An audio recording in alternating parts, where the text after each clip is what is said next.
Well, good morning, everyone. Welcome to Many Paths Spiritual Center. We're rocking out. We're getting a preview of next month, actually. All right, good to see everybody this morning, the last Sunday of March. I didn't realize until a few days ago that there's 5 Sundays in March. So I'm like, oh, we need another centering statement. We need, so all is well on the last Sunday of March. We're getting ready to start the Easter celebrations. So everybody, let's all stand up and sing together. We're going to come together to be used so that we can use the gifts that we've been given to make the world a better place to live in. How's that for getting 30 songs all of a sudden? Here we go.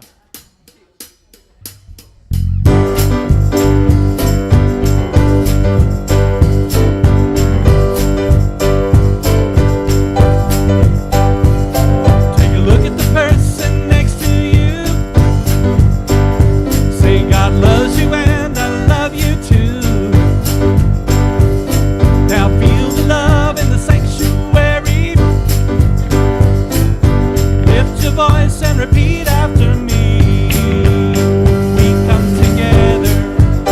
We come together.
so much. You sound wonderful today.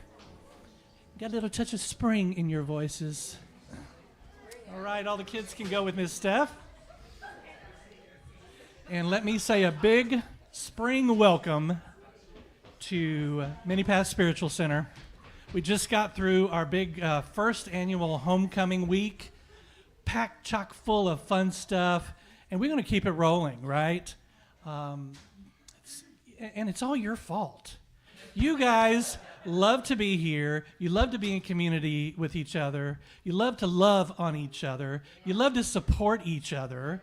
You love to teach each other. You love to give your wisdom to each other. And I'm here to soak it all in, all right? Bring on the love. Bring on the wisdom. Bring on all of the good stuff, right? So happy to have everybody here. I don't think we have anybody new, so I won't go into the spiel about who we are because you are who we are, right? Raise your hand if you know who we are. Yeah. All right. You know why? Because you decide who we are, right? This is a spiritual community, and we're so happy that you're here. We're so happy that you support this community, and we could not do it without you. So I do believe that we've got a lot of stuff coming up, so we'll just get right to the announcements. I think April, everybody say hi to April. Hi, April. April, your month is coming up. I love it. Well, first, oh my gosh, did anybody watch Rev Deb on live stream at No Kings? Whoa. Great job. Oh, I watched it twice, Deb. My Rev Deb. That's what I kept saying. My Rev. That's my Rev Deb. All right. Here we go. Sorry. Okay, it's spring again, so that means it's time to renew your membership to your spiritual community. Every member of Mini Path Spiritual Center is a valued presence in our spiritual community, and we want to stay connected to you. Please check your email weekly happenings for a fillable, renewable form and email it back. There will also be hard copy forms next to the black box marked membership renewal in the front room.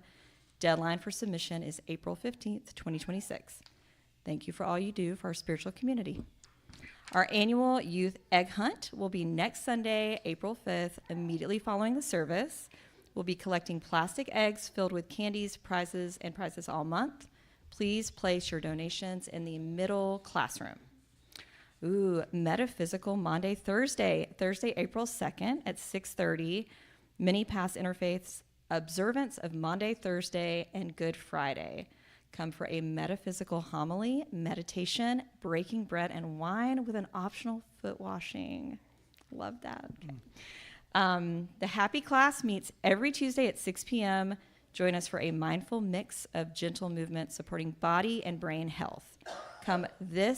Join us for a special 5th Tuesday, $5 drumming Happy Class this Tuesday at 6 p.m. This class is for every body and can be done seated or standing. Sign up at the bulletin board in the front room to claim your happy spot. That's a lot. Monthly book club begins Thursday, April 9th at 6 p.m. All of the information can be found on the bulletin board in the front room or in your weekly happenings email. The first book is The Let Them Theory by Mel Robbins. We will have our next membership orientation on Sunday the 12th after the service. If you're looking for a place to call your spiritual home and a great community to put down roots, please consider deepening your commitment with us. The class will last about an hour and light lunch will be provided. Please see Ryan or Rev Deb if you have any questions. Astro Chat with Valerie, Friday, April 17th from 6:30 to 8:30. We'll be exploring Mars, the ruling planet of Aries, love, as well as Saturn and Neptune, which are also in Aries, and how these transits affect you. Bring your dinner and let's delve into this together. No sign-up needed, but would be gladly appreciated. There is a lot going on in the astro world right now, y'all. Mm-hmm. Okay. Want to be of service? Fix, clean, paint, or more. Let's tackle this temple, shine the shrine, and polish this parish up on Saturday, April 18th from 9 a.m. to 1. Be a part of the Gay Imps, grounds and yard improving mini path space workday. We will have a hoot nanny. Oh, that sounds like fun. And then pranic healing with Deborah Champion, Sunday, April 19th from 4 to 6. All open to all interested in energy healing. I love donation with proceeds going to MPSC. All activities and meeting links and contact numbers can be found in the weekly happenings, Google Calendar, or you can always email the church. That's a lot. Way to go. It must be spring at Mini Path Spiritual Center.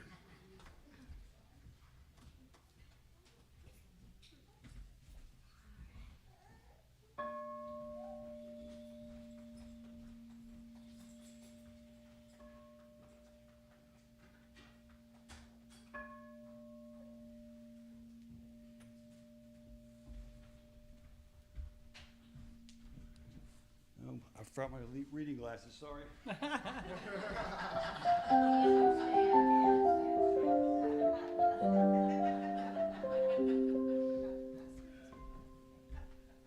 I used to not have to use those like most of those in the room, right? Geez, okay. And so good morning, Mini Path Spiritual Center. Good morning. Let's begin this portion of our service by taking a deep and centering breath.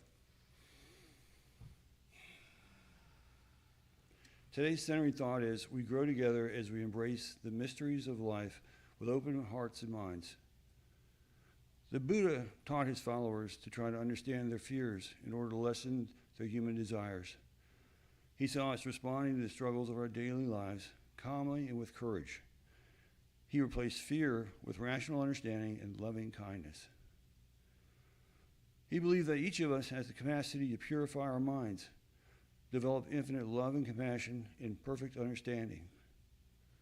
He shifted attention from the heavens to the heart and encouraged us to find solutions to our problems through self-understanding.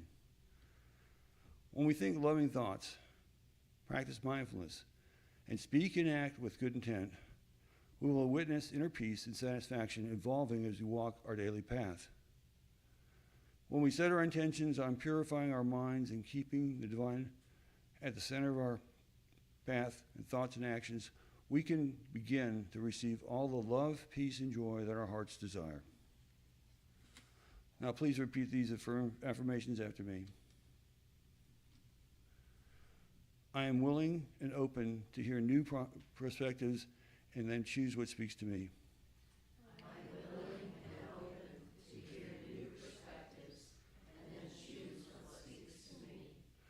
I practice love and mindfulness by listening with compassion.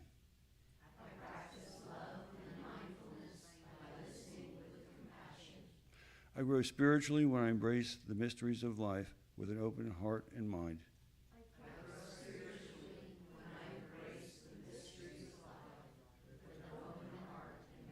And so it is. And so it is. All right, well, let's sing. It's the last Sunday of the month, so it's the last time we will sing this one for a little while. It's the Divine Hum.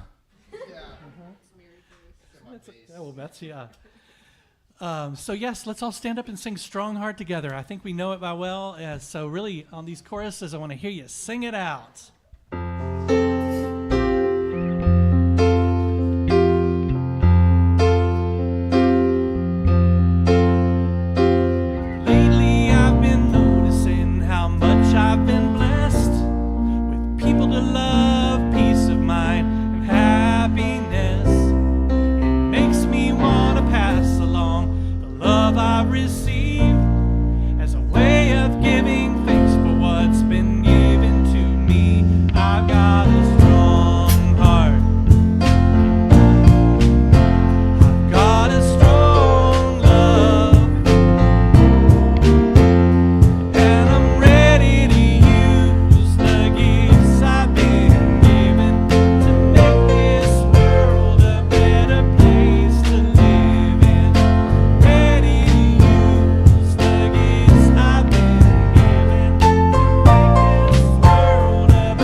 I have what I want because I want what It's a I've tongue got. twister. This has been the joke of the Sanctuary Band throughout the entire month, is getting that one line right. What a fantastic weekend. This is a weekend of celebration. Historically, it's a weekend of celebration. Currently, it's a weekend of celebration. Does anybody want to take a guess at what, according to the Yale School of Divinity, it's not just Deb talking here, what the central teaching of Jesus was? That's what a lot of people want to say. Love, love, love. That's where everybody goes. Love one another. Love your neighbor. Forgiveness. According to the Yale School of Divinity, this is Jesus' central teaching. The kingdom of God is at hand. The kingdom of God is within. You are in it. You are the kingdom of God. You are living the kingdom of God. You are showing up. You are using the gifts you've been given to make this world a better place to live in.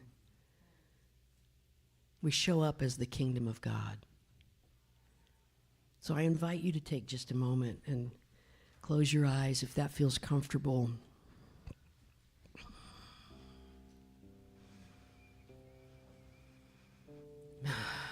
Take a deep breath.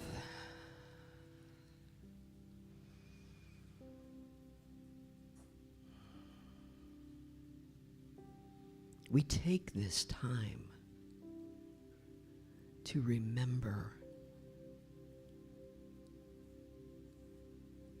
that the kingdom of God is at hand.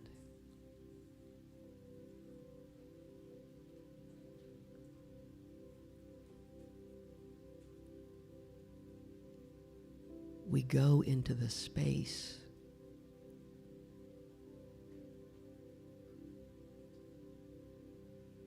of that sacred realm.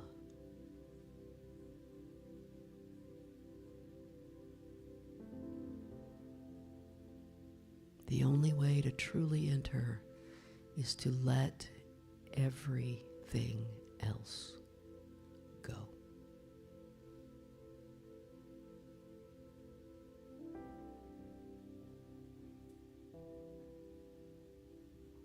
Let go of any resistance.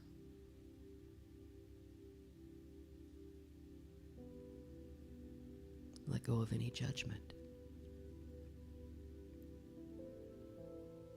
Peace is this moment without judgment.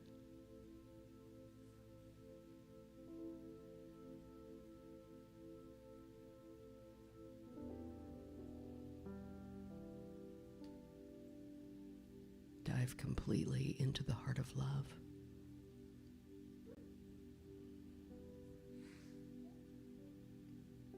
And feel endless compassion for yourself, accepting yourself fully.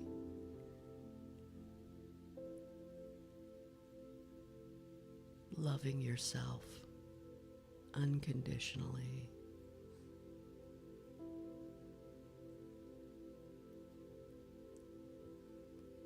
And then sending that love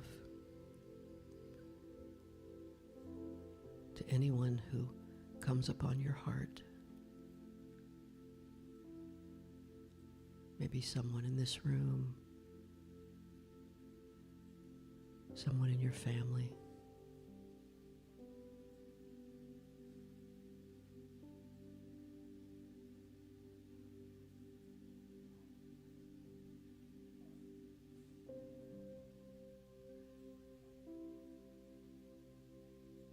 The only way to make the world a better place to live in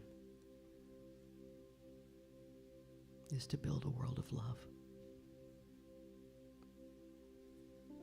And we do that one heart at a time.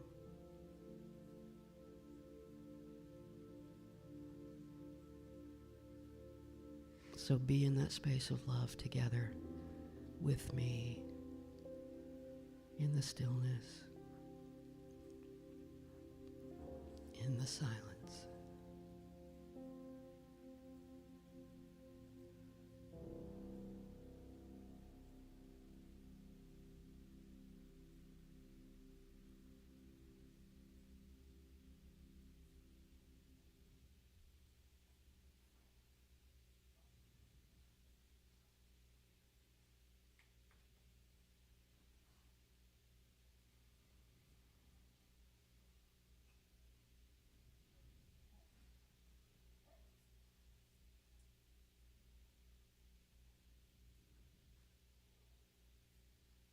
beloved, precious community.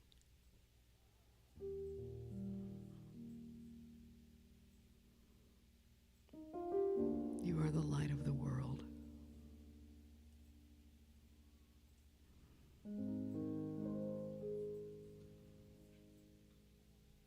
That truth is not based on size or power or bank account. It's based on the willingness to align.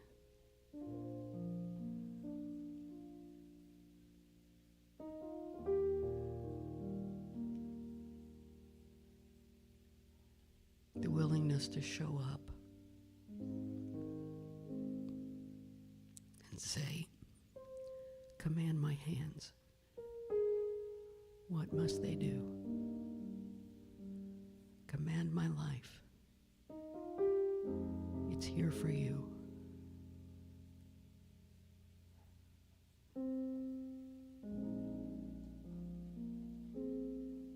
The path we walk is the path of light. Each one different, but all in the light.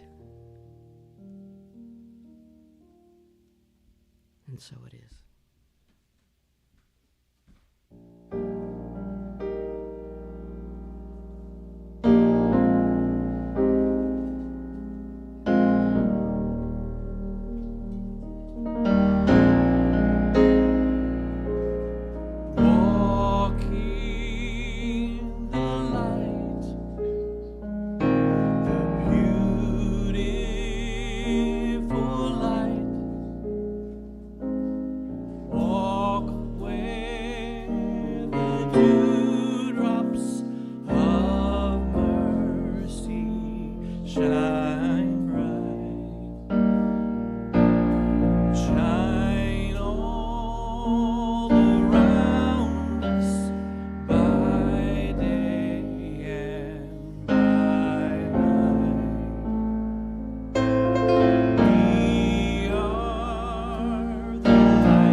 What a weekend. I'm probably going to cry today. Just get used to it, get ready for it. I don't know. Maybe I won't. Now that I've said it, probably not going to happen. So we are in the second moon of the year of the fire horse. The moon is waxing gibbous at 84%, Right behind you there, Tammy. I saw that binky fall there. The moon is waxing gibbous at 84% and will reach fullness on Wednesday, April 1st. Did you hear what I just said? It's going to be a full moon on April 1st. Every emergency room in the world is getting ready for this Wednesday, right? It is the pink moon. It's also known as the Paschal moon, since it's the moon that determines the date of Easter. So Easter's always the first Sunday after the first full moon after the spring equinox. And so, very Christian. Very Christian way of determining that. This means that the Sunday before the full moon, after the spring equinox, is Palm Sunday, and the start of Holy Week in the Christian tradition. So think about that. For every year, there's a full moon between Palm Sunday and Easter Sunday. Maybe lighting the garden, right? So since it's Palm Sunday and the start of Easter week, I suppose just for the day, we can be the year of the fire donkey. Right? I mean, they're related, right? The donkey plays a central role in Jesus' entry into Jerusalem. And what perfect timing that this Holy Week got its start yesterday with a No Kings rally. How many of you went to a No Kings rally? I see quite a few, yes. How many of you were at the very, very first No Kings rally? The very first one. The very first one. Well, I don't know. Let's see if we can find you in the crowd.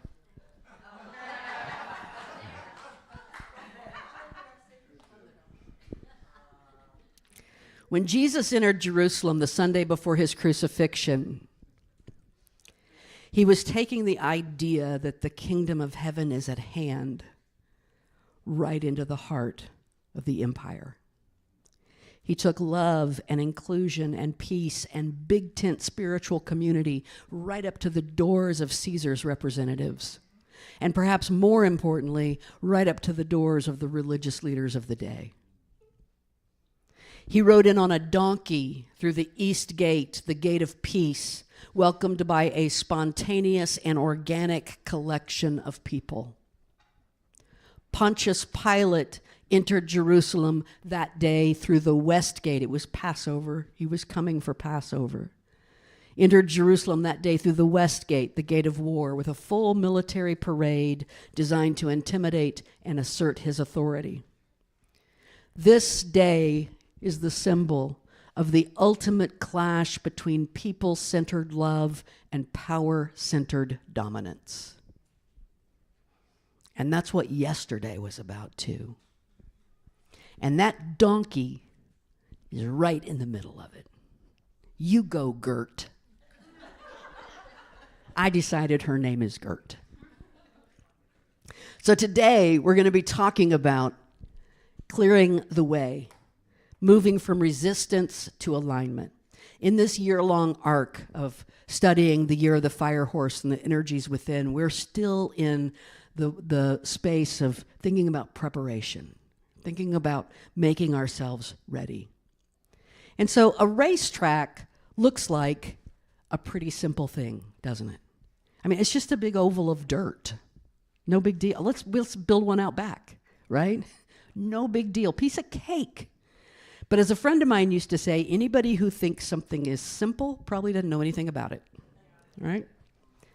Because I guarantee you that the head groundskeeper of this racetrack right here has probably worked for years as an assistant, soaking up knowledge about the best kind of soil and how to pack it or loosen it so it's just right, and what kind of sublayers should go underneath it, dirt, rock, cement, I don't know. What makes the best fencing?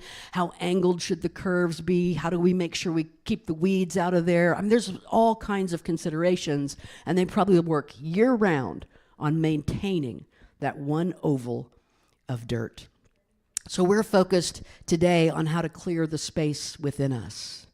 How do we clear the way for the path that is ours to trod? How do we prepare the ground? Resistance is a word that can be used in two ways, and I want to make sure and clarify that before we get started. Being part of the resistance, or the resistance that keeps us stuck. Right? I was thinking about this week, how to talk about those two different kinds of resistance. And for me, as a general rule, I think, resistance against outside forces working against love and dignity, that's good. I'm going to go with that. No. You don't get to bring that energy into my world and my space. I'm going to stand up against that. Internal resistance that keeps us in a personal tug of war, not so good. Keeps us stuck, keeps us from moving forward. And our internal resistance is like debris on the track, debris on our path, obstacles in the way of walking in step with Source. So let's look at a few of the ways, the few of the kinds of debris that we can have on our path. The illusion of control debris. Now, I really wanted to find something other than a meme from The Office to put up here, because it is Palm Sunday and it should have some gravitas, don't you think? But I could not, once I remembered this, I couldn't think of a better example of the illusion of control. This is from an episode called The Booze Cruise. How many of you watched The Office? Anybody? Yeah, okay, yeah. The Booze Cruise. And so here's the deal. That's Dwight K. Schrute, and he's a pain in the rear. He's just the peskiest, whatever, sometimes kissing up, sometimes just causing a problem. And so on the Booze Cruise, he's causing a problem with the captain, and the captain says, in order to get him out of the way, why don't I let you drive the boat for a while? And then he takes him out to the false ship's wheel on the front deck and tells him that he's driving the boat, right? And he stands there and he drives that boat. He's driving nothing. He's under the illusion of control, but there are times when he actually feels like, yes, I turned it and the boat turned, right? Because there was a curve going left, so of course the boat turned going left, right? I can't leave my post or it might all fall apart. This is important work that I'm doing. Just like our illusion of control. We try to manage outcomes. We seek some kind of guarantee before we commit. Because don't get it twisted. Alignment is commitment. A lot of people hate that word. Anybody hate that word? Yeah, commitment. Like, oh, commitment. But here's the truth of the matter. I know no way around this. There is no alignment without commitment. We don't get to say to Source, hey, you know what? Awaken me just a little bit, and I'll come back to that when I have time for it. Now, we can live like that. I've done it. We can kind of live like that. All the time, Source is going, yeah, I'll let you have this place that feels good, but you're not aligned with me yet. There's not a full alignment going on yet. We try to control other people all the time. How's that working for you, right? I think we all have this internal desire to live in a world where no one ever pisses us off. Like, this world needs changing because people irritate me and people frustrate me and all that kind of stuff. Well, listen, here's what I've been looking into this for a very long time, very long time. I know of only two options that you have in that instance. You either need to figure out what you need to do to change the behavior of 8.3 billion people, or you need to let go of your illusion of controlling any of it. Either one of those will bring you peace, right? The first one is impossible. The second one is alignment. You just let people be. And another kind of debris is the illusion of superiority debris. I really didn't want to make this an office talk today. And yet when I started thinking about the illusion of superiority, after I had already been playing with Dwight K. Schrute over there, Michael Scott, of course, came to mind. And so this is a guy who makes everything about him. Jim and Pam's marriage makes it about him. Somebody's having a baby, makes it about him. Has a cup that says world's best boss, right? Everything is about Michael Scott. And he's the manager. He's the boss. He needs recognition. He needs to be right. He needs others to recognize how much he knows, right? And that sense of needing to, having this illusion of superiority. This is why Buddhism teaches the important spiritual tool of the beginner's mind, because spiritual superiority is the most dangerous kind. That will keep us stuck faster than anything.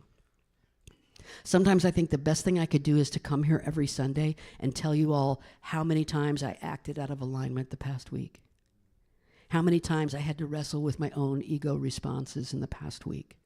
How many times I let emotional pain live a little too long in my body before doing the work I know will ease it, right? Because in oneness, there is no superiority. There's nothing I know that you don't, and nothing you know that I don't. Nothing of value, anyway. My ego, my personality, my brain, my human self may have studied certain things and have those details closer at hand when I need them. Your spiritual practice may have deepened so fully over the years that you never leave the space of alignment while another one struggles under the weight of attachments. But that doesn't mean you know something they don't. It just means that you remember. You remember what you know. And so a great spiritual teacher doesn't teach, they remind. Remind us of who we are, which leads us to the next kind of debris, which is the inner conflict debris. This is the last office meme, I swear, all right? The last office slide we have today. This is Pam and Jim. They very famously have this. I wanted to say, sexual tension, but it's not even sexual tension. If you're familiar with The Office, it's love tension, right? It's a real heart tension that they have going on for several years. And if you were a person who watched The Office, you got used to yelling at the screen saying, just tell her you love her, right? And so they were dancing around for a long, long time. Took them years to admit they loved each other because they were living in this inner conflict debris. They weren't being honest about who they were and how they felt.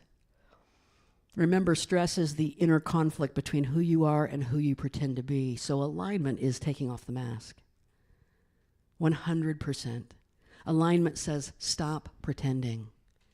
Stop trying to show up as. Early in my spiritual journey, in the earliest years of my spiritual journey, I went through a period of time where I was trying to figure out my spiritual identity. What was I going to call myself, right? Could I still say I was a Christian? Well, that had such a certain ring to it in the world that it didn't feel comfortable to me anymore. I loved Jesus and I loved what he taught, but I didn't really feel comfortable with that label. Was I a Buddhist? Well, I don't know. I liked Buddha, but I wasn't sure. I didn't know a lot about Buddhism at that time.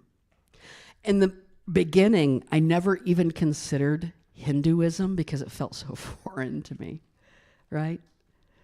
I had not been to India 4 times then. Nor did I consider traditional Celtic spirituality because I just wasn't familiar with it. Once I broke out of the traditional mold I was in and I started exploring the world of all this spiritual stuff, I was like, okay, don't give me a whole other set of gods. I'm working with this one over here, right? I'm trying to figure it out. It's too much. And then I got to figure out what it says in the stars about me and all this other kind of stuff. The truth is today I'm probably closest to a Hindu Celt or a Celtic Hindu, a Hindic or a Celtu, one or the other. And I thought in those days, well, maybe I should be a pagan. I should just identify as a pagan. I'm going to be that person who keeps crystals. I'm going to be that person who wears a mala, right? What is my label? What is my identity? I was so attached to figuring out what my label would be. So attached. None of those are bad. They're all tools. If one of those tools shines a light for you on your path, use it. I wear a mala most days for the sole purpose that it has been a tool that has started to mean for me every time I touch it, I'm aligned with the divine. I'm aligned with the divine. I'm one with God. The kingdom of heaven is at hand. It's right here, right? But I can take it off and nothing changes. I still am. Knowing that self that never changes, the one that is not subject to time or death or fads or spiritual fads, that is the clearing of internal conflict debris. I no longer am attached to an identity. My path is clear. That's what it's asking of us. Clearing the debris from our path puts us in good company. It's hard work, but it puts us in really, really good company. Because on Thursday night of this Holy Week, after Yeshua had marched in on Sunday, and he had been in the temple, and he'd been around, and he'd been talking to people and healing people and teaching people, and all the while here are the Pharisees and the Sadducees watching him from a distance and going, that's not scriptural. That doesn't fit with what we teach. That's going to mess things up, right? And on Thursday night of that week, Yeshua is with the disciples at the Last Supper, and he washes their feet, and he breaks bread with them. I really encourage you, if you are able to do so, to join us this Thursday night for the Metaphysical Maundy Thursday service. It's going to be an important, I'm coming as a participant in order to prepare myself for Sunday, Resurrection Day. Later that evening, he goes to the Mount of Olives and into the Garden of Gethsemane, and he takes Peter, James, and John with him. And we've talked about this recently, about reframing this story, about how it's often told as a sign of failure on the part of the three that they fell asleep while Jesus prayed, but we've reframed it as grounding the moment. And the more I've been working with that reframing, the more true it feels to me, the more real it seems to me. Yeshua is in the most intense moment of his life. He is wrestling with his own resistance. He is actively clearing the debris from his own path. He's doing the same exact thing that all of us have to do. I don't want to do this, God, but not my will, but thine. If there's any way we can go a different route, right? Nevertheless, whatever you say. Peter, James, and John haven't failed him. They're holding space for him. They are the working Sangha. They are the presence of community. They don't fully understand the mission, but they remain. They accompany him and they listen to their own internal guidance, which says, sleep, go to ground, root the energy of this moment. Even if he gets mad at you, you sleep. You are his anchor right now. Hold this energy. Just as last week we learned about the conference of the birds, that there is a personal alignment that we each must do as Yeshua did, and then there is enlightenment as a collectively held awareness. I think that's the beauty of this life. I mean, if we were all just meant to be individually aligned, we could have all gone to our own planet. And then we would live in a planet with nothing but peace and love, right? Wrong. Because we'd make it crazy for ourselves, wouldn't we? We came here together so that we could align individually and then we could align together. There is nothing more powerful than the alignment of a group. Nothing more powerful. You take a group of people, align them with love, the powers of love and the powers of peace and the powers of joy, and you've got a movement. You got a movement that changes the world. So last week when we talked about the conference of the birds, we talked about how there are 7 valleys, right? 7 valleys to travel through to reach enlightenment. And the story of Jesus moving from resistance to enlightenment and our own story of this journey moves through each of these. But this week, 2 of the valleys seemed to resonate especially well. They seem most relevant. The first is that valley of love. In Attar's map, in the Conference of the Birds, the valley of love is where reason breaks down. Control dissolves. I have no illusion of control because control and love don't have anything to do with each other. Anybody ever been in a loving relationship where you were being controlled? No, you weren't. No, you weren't. Right? Because love and control, Control dissolves. The path becomes irrational, consuming, total. This is Palm Sunday energy. Love says, walk forward even when it costs you. Say yes even when you don't understand. Show up. Be love no matter what. There's never an instance where you get to opt out of being love. Be love no matter what. It's not sentimental. We're not talking about sentimental love here. We're talking about transformational fire. The kind of love that makes you different.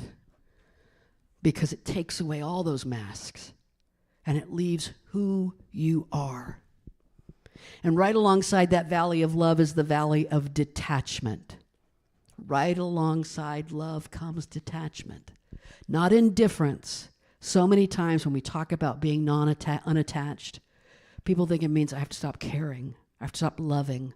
Oh, this is when we get to love, really love. Because non-attachment is the release of outcome.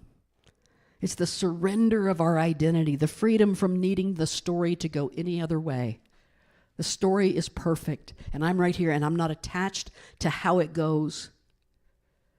Yeshua enters Jerusalem knowing that taking love into the heart of empire might be bumpy. And then in Gethsemane, as the heat is getting turned up, it's getting turned up. He knows it. He can feel it. And the inevitable approaches, he prays and he aligns, and his prayer probably sounded something like this: remove, destroy, or transform anything that keeps me from you and what I am to do. From our Shiva series, right? This prayer, this is the prayer of alignment. This is the prayer of commitment. This is the prayer that says, I'm holding nothing back. I am ready to become completely unattached, knowing that detachment clears the road that love must walk. This is commitment. This is alignment. And it usually follows a pretty typical pattern. It follows a pattern that looks like this: resistance, surrender, alignment. I was talking to someone this past week who was talking about how they have difficulty with meditation, difficulty calming themselves and being in meditation. I know that. I've been there. Oh, I've been there. And that's resistance. And we can either let it be, or we can work with it. We can say, what would happen if I let go of my resistance? What would happen if, when I'm trying to meditate and I feel resistance, I just decide to put aside the resistance for just a moment, let go of it, right? What would happen if I just stopped resisting the way relationships play out? What if that person who irks me walks in the room? They came, yeah, they're here, they came to this meeting. Oh my gosh. What if we just let them be? Just let them be.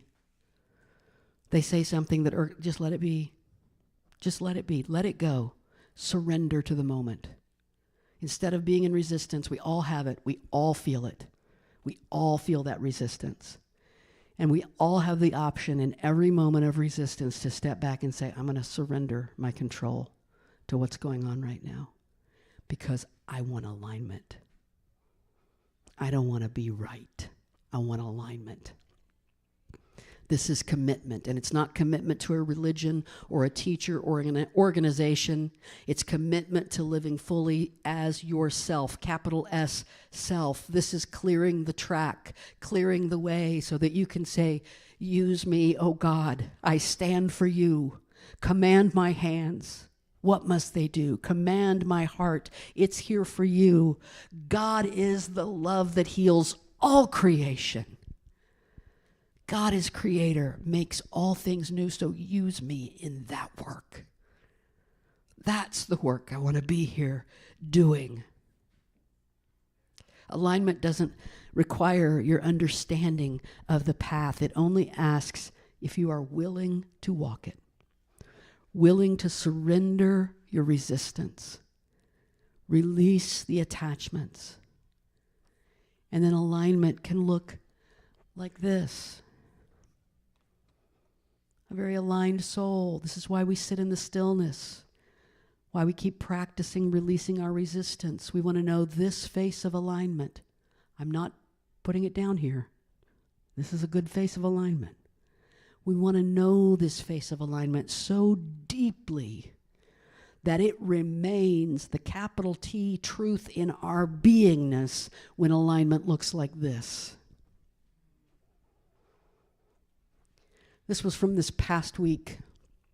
If you can't read the headline there, this is a screenshot I took. It says Nashville songwriter Heather May getting arrested at the Tennessee State House protesting HB 754, which will create a public registry of trans patients in Tennessee.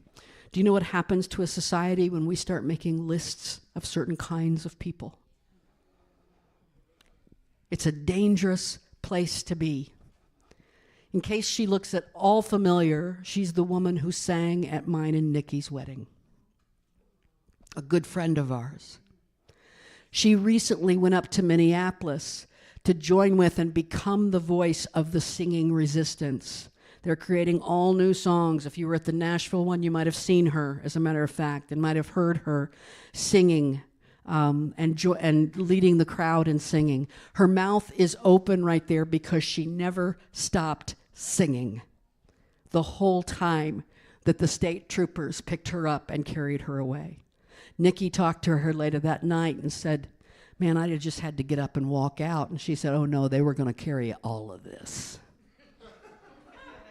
They were going to have to carry all of this if they wanted me to leave.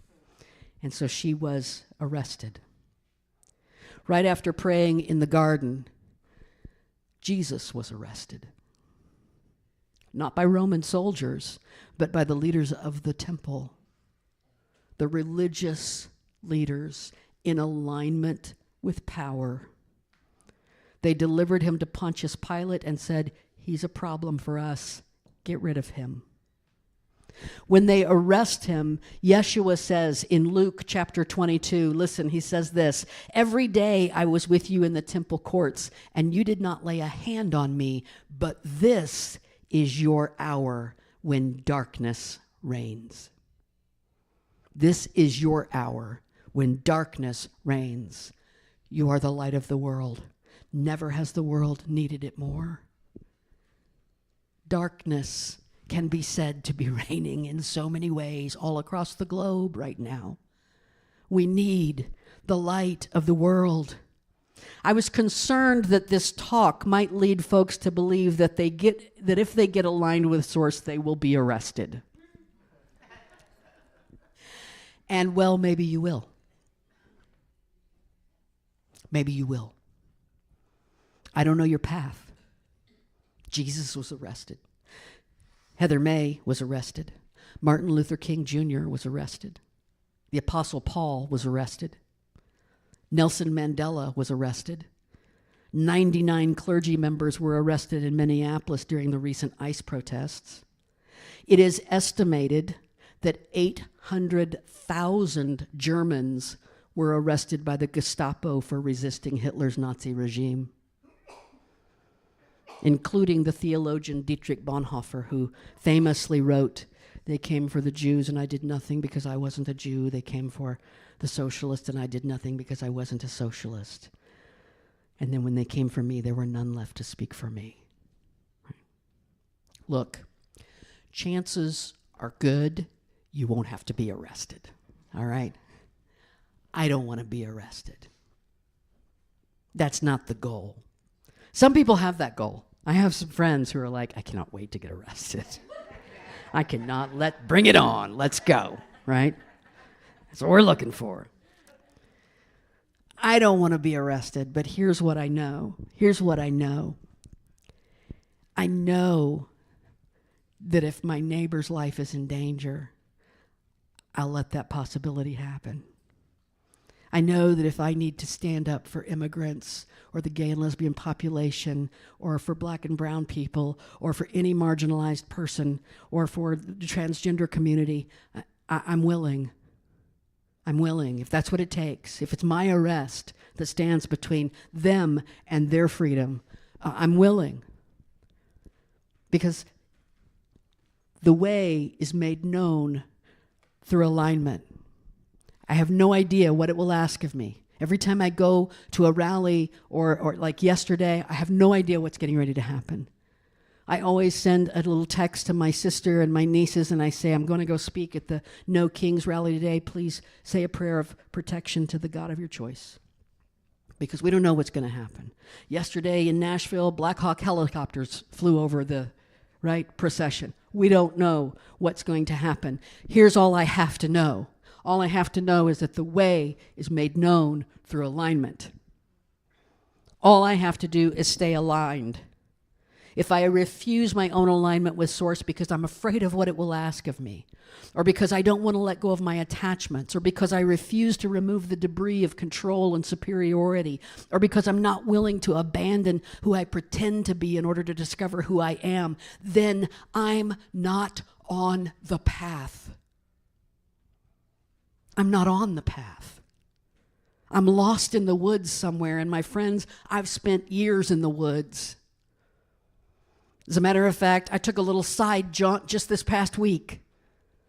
Had a little moment of being lost over in the woods over here, and I thank the divine that I've done the work to recognize it quickly and reframe it as what it is and release it so I can stay on the path and do the work that is mine to do.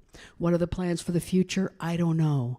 Do I have ideas about what's mine to do? Yeah, I've got some. Do I have visions for my life? Sure. All of that, though, is negotiable. What is non-negotiable is alignment with Source. That piece is non-negotiable. There's no other way to accurately draw the map. Oh, great Spirit, remove, destroy, or transform anything that keeps me from you. Use me, oh God. Namaste.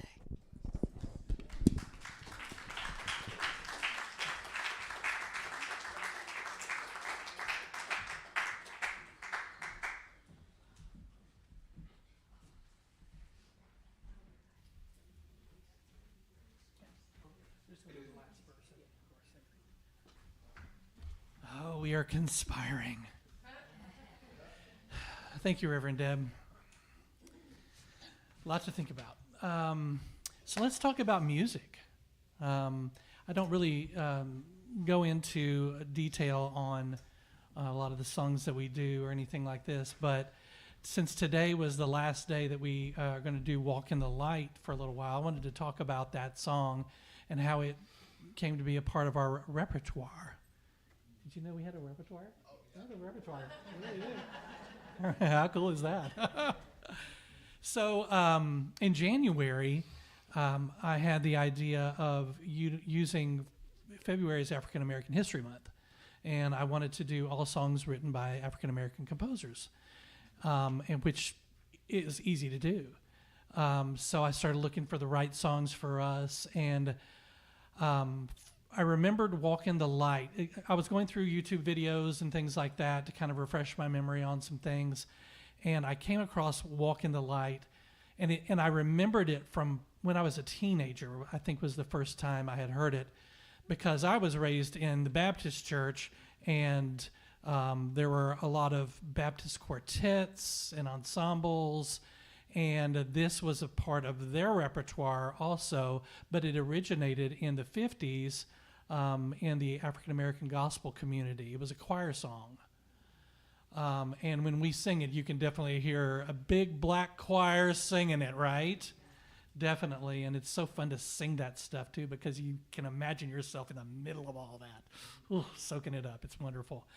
And I had played it a few times, and I remembered that song, and when I heard it again, it impacted me so much.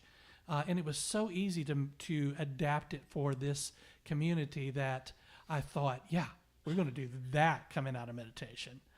And then the ice storm happened, and we weren't able to rehearse.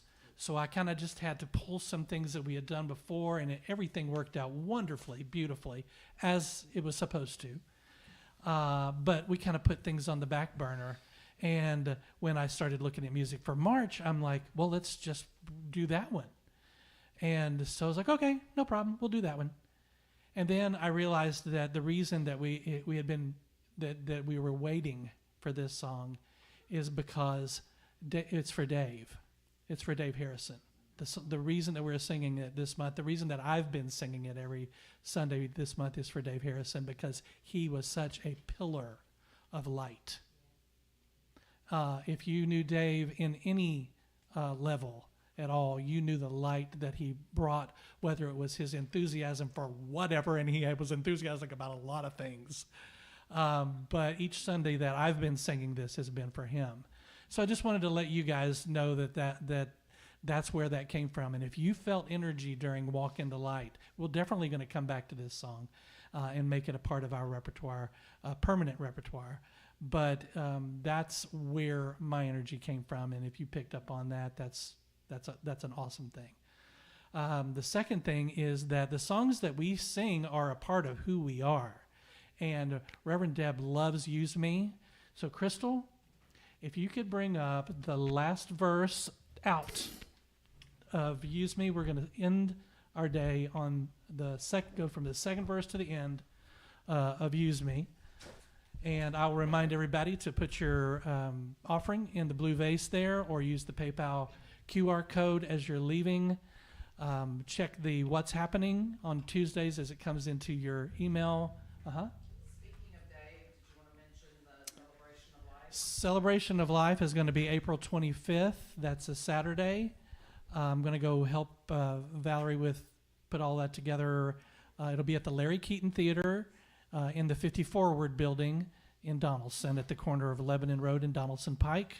We'll put that out in the happenings, and we'll have something on the bulletin board for that. So when you come in and leave every Sunday or every time you're here, be sure and check the bulletin board, because everything is there. So just keep all of that in mind, and let's stand up and have Daphne do our closing prayer, and then we'll do Use Me as we leave.